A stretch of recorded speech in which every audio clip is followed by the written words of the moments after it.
Hi everyone, welcome to Majid's Dental Talk. ഞാൻ doctor Majida. നമ്മൾ ഇന്ന് സംസാരിക്കാൻ പോകുന്ന വിഷയം കൂർക്കം വലിയെ പറ്റിയാണ്. അപ്പോൾ ഒരു പ്രാവശ്യമെങ്കിലും ലൈഫിൽ കൂർക്കം വലിക്കാത്തവർ വളരെ ചുരുക്കമായിരിക്കും അല്ലേ? അപ്പോൾ ഇന്ന് നമുക്ക് കൂർക്കം വലിക്ക് എന്തെങ്കിലും പരിഹാരങ്ങളുണ്ടോ, എന്തെല്ലാം കാരണങ്ങൾ കൊണ്ടാണ് ഇത് വരുന്നത്, ചികിത്സ ആവശ്യമുണ്ടോ, ഏതൊക്കെ ചികിത്സ ഇതിന് അവൈലബിൾ ആയിട്ടുണ്ട് എന്നുള്ള കാര്യങ്ങളൊക്കെ ഈ വീഡിയോയിലൂടെ അറിയാം. അപ്പോൾ എൻ്റെ വീഡിയോ ആദ്യമായിട്ട് കാണുന്നവരാണെങ്കിൽ ചാനൽ സബ്സ്ക്രൈബ് ചെയ്യാൻ മറക്കണ്ട, കൂട്ടത്തിൽ ആ ബെൽ ഐക്കണും കൂടി അമർത്തി. അപ്പോൾ ആദ്യമായിട്ട് ഈ കൂർക്കം വലി എന്നുള്ള ഈ ശബ്ദം എങ്ങനെയാണ് പുറത്തേക്ക് വരുന്നതെന്ന് നമ്മൾ അറിയണം അല്ലേ? എങ്ങനെയാണ് ഈ ശബ്ദം വരുന്നതെന്ന് വെച്ചാൽ, നമ്മൾ കിടന്നുറങ്ങുമ്പോൾ നമ്മളൊരു ഡീപ്പ് സ്ലീപ്പിലേക്ക് പോകും. കുറച്ച് നേരം കഴിയുമ്പോഴത്തേക്കും ആ ഡീപ്പ് സ്ലീപ്പിലേക്ക് പോകുന്ന സമയത്ത് നമ്മുടെ മസിൽസ്, നമ്മുടെ ഈ തൊണ്ടക്കുഴിയിലുള്ള മസിൽസും അണ്ണാക്കിലുള്ള മസിൽസ്, അതുപോലെ നാക്കിലെ പുറകിലത്തെ മസിൽസ്, ഇതെല്ലാം റിലാക്സ്ഡ് ആവും. അപ്പോൾ ഒരു പരിധിയിൽ കൂടുതൽ റിലാക്സ്ഡ് ആയി കഴിഞ്ഞാൽ നമ്മൾ ശ്വാസം വലിക്കുമ്പോൾ ശ്വാസം പോകുന്ന വഴി ചുരുങ്ങുന്നതായി കാണുന്നു. അപ്പോൾ ഇങ്ങനെ ചുരുങ്ങി കഴിയുമ്പോൾ എയർ ഭയങ്കര ചെറിയൊരു പൈപ്പിലൂടെയാണ് കടന്നു പോകേണ്ടി വരിക. ഈ ഒരു സാഹചര്യത്തിലാണ് നമുക്ക് ആ മസിൽസിൻ്റെ വൈബ്രേഷനിലൂടെ ചെറിയൊരു സൗണ്ട് പുറത്തേക്ക് വരുന്നത്. അപ്പോൾ ഈ എയർ പോകുന്ന വഴി എത്രത്തോളം ചുരുങ്ങുന്നു അത്രയും ലൗഡായിട്ട് സൗണ്ട് പുറത്തേക്ക് വരുന്നു. അപ്പോൾ ഇത് ഏതെല്ലാം ആൾക്കാരിലാണ് കാണുന്നതെന്ന് നോക്കാം. അപ്പോൾ ആദ്യമായിട്ട് നമുക്ക് പ്രായം കൂടുന്നതനുസരിച്ച് നമ്മുടെ മസിൽ ടോൺ കുറച്ചൊന്ന് കുറയും. അപ്പോൾ പ്രായം കൂടുന്നതനുസരിച്ച് ഒരു 50 വയസ്സൊക്കെ കഴിയുമ്പോൾ കൂർക്കം വലി ഉണ്ടാവാനുള്ള ചാൻസ് ഉണ്ട്. അമിതമായി വണ്ണമുള്ളവർക്ക്, ഒരുപാട് വണ്ണമുള്ളവർക്ക് ഈ മസിലിൻ്റെ ഏരിയയിലൊക്കെ ഫാറ്റ് ഡെപ്പോസിഷൻ കൂടുതലായിരിക്കും. അപ്പോൾ ഇങ്ങനെയുള്ളവർക്കും കൂർക്കം വലി ഉണ്ടാവാനുള്ള ചാൻസ് വളരെ കൂടുതലാണ്. മദ്യപാനമുള്ളവർക്ക് മസിൽ ടോൺ ഭയങ്കര കുറവായിരിക്കും. അതുപോലെ തന്നെ പുകവലിയും ഇതിനൊരു കാരണമായി മാറുന്നു. മൂക്കിൽ എന്തെങ്കിലും ദശ വളർച്ചയോ അല്ലെങ്കിൽ മൂക്കിൻ്റെ പാലത്തിന് എന്തെങ്കിലും വളവോ, അതുപോലെ തന്നെ നമ്മുടെ അഡിനോയിഡ്, ടോൺസിൽ പോലുള്ള ഗ്രന്ഥികൾക്ക് എന്തെങ്കിലും അമിത വളർച്ചയോ എന്തെങ്കിലും ഉണ്ടെങ്കിൽ തന്നെ ഇതുപോലെ ഈ ഒരു കൂർക്കം വലിയിലേക്ക് അത് വഴിവെക്കുന്നതായിരിക്കും. പിന്നെ കാണിക്കുന്നത് എന്താണെന്ന് വെച്ചാൽ, നമ്മുടെ താടിയെല്ല് ചെറുതാണെങ്കിലും അതുപോലെ നാക്ക് വലുതാണെങ്കിലും ഈ ഒരു കൂർക്കം വലി കാണിക്കാറുണ്ട്. രുചിയുള്ളവർക്കും അത് ഇൻഫെക്ഷൻസ്, സൈനസിലോ അതുപോലെ മൂക്കിലോ എന്തെങ്കിലും ഇൻഫെക്ഷൻസ് ഉള്ളവർക്കും ഇതുപോലെ കൂർക്കം വലി കൊണ്ട് എന്തെല്ലാം പ്രശ്നങ്ങൾ നമുക്കുണ്ടാകുമെന്ന് നോക്കാം. അപ്പോൾ ചില ആൾക്കാർ അറിയണം തന്നെയില്ല അവർ കൂർക്കം വലിക്കുന്നുണ്ടെന്ന്. ചിലപ്പോൾ നമ്മുടെ കൂടെ കിടക്കുന്ന ആൾക്കൊരു ഡിസ്റ്റർബൻസ് ആയിട്ട് വരാം.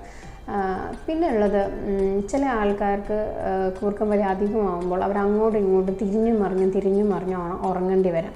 അങ്ങനെ ഒരു ബുദ്ധിമുട്ട് കാണാറുണ്ട്. അങ്ങനെ ഉറങ്ങുന്നവരിൽ തന്നെ പിന്നെ രാവിലെ എഴുന്നേൽക്കുമ്പോൾ അവർ ഉറക്ക ക്ഷീണം പിന്നെയും നിൽക്കുക, അതുപോലെ തന്നെ പകലെല്ലാം ഒരു ഡിസ്റ്റർബ്ഡ് ആയിട്ടിരിക്കുക, എപ്പോഴും ഉറങ്ങണം എന്നുള്ളൊരു ചിന്ത വരിക, ഇങ്ങനെയുള്ള കാര്യങ്ങളൊക്കെ കാണാറുണ്ട്. പിന്നെ ഇതെപ്പോഴും ഒരു പ്രശ്നക്കാരനാവുന്നതെന്ന് ചോദിച്ചാൽ, ഈ ഒരു അവസ്ഥ കൂടി വരുമ്പോൾ, കൂർക്കം വലി കൂടി വരുമ്പോൾ ഒരു സാഹചര്യത്തിൽ നമുക്ക് രാത്രിയിൽ ഉറങ്ങുമ്പോൾ ശ്വാസം കിട്ടാതെ വരും. അപ്പോൾ അങ്ങനെയുള്ളവർ രാത്രിയിൽ പെട്ടെന്ന് ഉറക്കത്തിൽ നിന്ന് എഴുന്നേറ്റിരുന്ന് ശ്വാസം വലിക്കുന്നതായിട്ട് കാണാറുണ്ട്. അപ്പോൾ അങ്ങനെ ഒരു പ്രശ്നത്തിലേക്ക് വരുന്നതിനെയാണ് ഒബ്സ്ട്രക്റ്റീവ് സ്ലീപ്പ് ആപ്നിയ എന്ന് പറയുന്നത്. ഈ ഒബ്സ്ട്രക്റ്റീവ് സ്ലീപ്പ് ആപ്നിയ എന്ന് പറഞ്ഞ കണ്ടീഷനിൽ നമുക്ക് ട്രീറ്റ്മെൻറ്റ് ആവശ്യമായിട്ട് വരുന്നതായിരിക്കും. ഇങ്ങനെയുള്ളവർക്ക് തീരെ ഉറങ്ങാൻ പറ്റില്ല. ഒരു മണിക്കൂറത്തെ ഉറക്കത്തിൻ്റെ ഇടയിൽ ചിലപ്പോൾ ഒരു 4-5 പ്രാവശ്യമൊക്കെ അവർക്ക് എണ്ണീറ്റ് ഇരിക്കേണ്ടി വരാം. അവർക്ക് ഇരുന്നുറങ്ങിയാലാണ് ശ്വാസം കിട്ടുള്ളൂ. അങ്ങനെയൊക്കെയുള്ള കുറേ ബുദ്ധിമുട്ടുകൾ വരും. അപ്പോൾ ഇങ്ങനെയുള്ള കണ്ടീഷനിൽ നമുക്ക് ട്രീറ്റ്മെൻറ്റ് വളരെ അത്യാവശ്യമാണ്. ഇങ്ങനെയുള്ളവർക്ക് ഭാവിയിൽ സ്ട്രോക്ക് വരാനും പക്ഷാഘാതം വരാനും അതുപോലെ ഹാർട്ട് അറ്റാക്ക് വരാനും ഒക്കെയുള്ള ചാൻസ് ഭയങ്കര കൂടുതലാണ്. ഡയബറ്റീസ് വരാനുള്ള ചാൻസ് പോലും ഇവർക്ക് കൂടുതലാണ്. അപ്പോൾ ഇവർക്ക് എപ്പോഴും പകൽ ഭയങ്കര ക്ഷീണവും ഉറക്കവും ഒരു കാര്യത്തിൽ ശ്രദ്ധ കിട്ടാതെയും ദേഷ്യവും ഒക്കെ കൂടുതലായിരിക്കും. പിള്ളേരിലാണെങ്കിൽ ഈ ഒരു പ്രശ്നം വന്നു കഴിഞ്ഞാൽ അവരുടെ ക്യാരക്ടർ ഭയങ്കര അഗ്രസീവായിട്ട്, ഭയങ്കര ദേഷ്യം പിടിച്ച ക്യാരക്ടർ ആവാനും ഇറിറ്റേറ്റഡ് ആയിട്ടിരിക്കാനുമുള്ള ചാൻസ്, അതുപോലെ ശ്രദ്ധ കിട്ടാതിരിക്കുക, കാര്യങ്ങൾ ഓർത്തെടുക്കാനൊരു ബുദ്ധിമുട്ട് കാണിക്കുന്നതായിട്ടൊക്കെ നമ്മൾ കാണാറുണ്ട്. അപ്പോൾ ഇത് മാറാനായിട്ട് നമുക്ക് വീട്ടിൽ തന്നെ എന്തൊക്കെ ചെയ്തു കൊടുക്കാം എന്നുള്ളത് നമുക്ക് ആദ്യം നോക്കാം. ആദ്യമായി ചെയ്യാൻ പറ്റിയതെന്ന് വെച്ചാൽ, നമ്മൾ ഓവർ വെയ്റ്റ് ആണെന്നുണ്ടെങ്കിൽ നമ്മൾ വെയിറ്റ് കുറയ്ക്കുക. അപ്പോൾ തന്നെ നമ്മുടെ ഈ കഴുത്തിൻ്റെ വശത്തുള്ള താടിയുടെ വശത്തൊക്കെയുള്ള ഫാറ്റ് കുറയുമ്പോൾ നമുക്ക് കുറച്ചും കൂടി സ്നോറിങ് അല്ലെങ്കിൽ കൂർക്കം വലി കുറച്ചെടുക്കാൻ സാധിക്കുന്നു.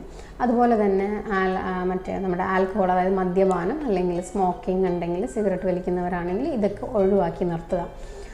പിന്നെ ചെയ്യാൻ പറ്റിയതെന്ന് വെച്ചാൽ, നമ്മൾ ഉറങ്ങുമ്പോൾ സൈഡ് കൊണ്ട് ഉറങ്ങാൻ ശ്രമിക്കുക. പിന്നെ നമുക്ക് ചെയ്യാൻ പറ്റിയത്, നമ്മൾ കിടക്കുമ്പോൾ നമ്മുടെ അതായത് അപ്പർ ബോഡി, നമ്മുടെ മേളിലുള്ള ബോഡി ഭാഗം അല്ലെങ്കിൽ തലഭാഗം കുറച്ചൊരു 4 ഇഞ്ചെങ്കിലും നമുക്ക് പൊക്കി വെച്ച് ഉറങ്ങാൻ ശ്രമിക്കുക.